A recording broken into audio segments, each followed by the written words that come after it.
ForgeRock, société californienne, leader dans le monde de la gestion d'identité, l'identité numérique étant une pierre angulaire dans tout plan de transformation digitale et qui est un sujet majeur en ce moment. Plus particulièrement la notion de privacy and consent, en français le consentement et la manipulation des données privées. Nous venons de lancer notre plateforme de gestion d'identité Release 13, en particulier la notion de Privacy and Consent, basée sur un protocole totalement standardisé, le protocole UMA, qui s'appuie sur OAuth 2. L'objectif et la stratégie est la suivante, donner au client, au consommateur final, le droit, l'autorité de décider lui-même quelles données privées il souhaite partager, avec quel tiers, sous quel format, et effectivement moduler ce consentement en fonction du temps. Je vous donne deux exemples concrets. Premier exemple, c'est le monde de l'Internet des objets connectés, l'IoT. Vous avez un bracelet électronique qui va enregistrer pas mal d'informations vous concernant, informations de santé. Vous souhaitez que ces informations soient partagées avec votre médecin ou avec votre coach sportif, mais par contre vous ne souhaitez peut-être pas que cette information soit partagée avec votre assureur pour des raisons évidentes. Voilà ce que pourrait permettre de faire UMA.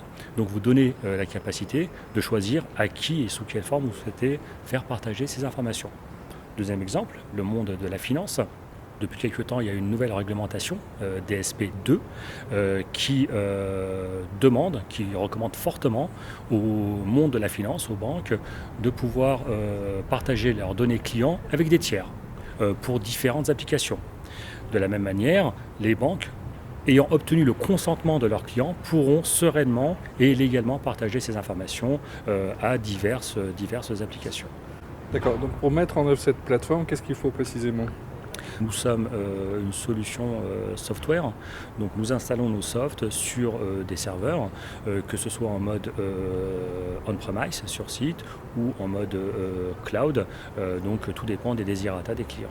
Donc il n'y a pas de distinction employé, client, on gère l'identité au sens très très large, que ce soit en interne, que ce soit en B2B, B2C ou IoT. Alors nos interlocuteurs privilégiés sont les DSI, puisque c'est eux qui ont en charge ces plans de transformation digitale.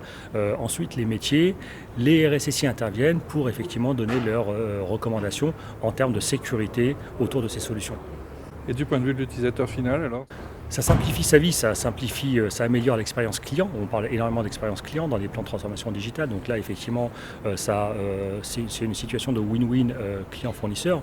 Mais surtout, ça permet de gagner en confiance. Aujourd'hui, la confiance entre consommateurs, clients et entreprises est un enjeu majeur. Certains secteurs souhaitent absolument avoir leurs données sur site pour des notions de confidentialité évidentes. D'autres sont beaucoup plus ouverts. Je pense que ce clivage on-premise cloud maintenant est derrière nous.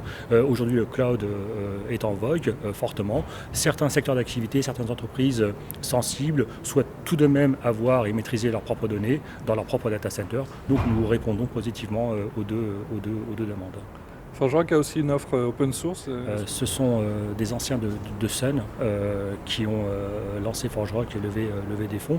En particulier, on a été fortement appuyé par l'ancien CEO de Sun, Scott McNealy. Nous sommes effectivement une plateforme open source. Alors je préciserai open source commercial, à savoir nous permettons d'avoir l'accès à nos sources code, nos clients y ont accès.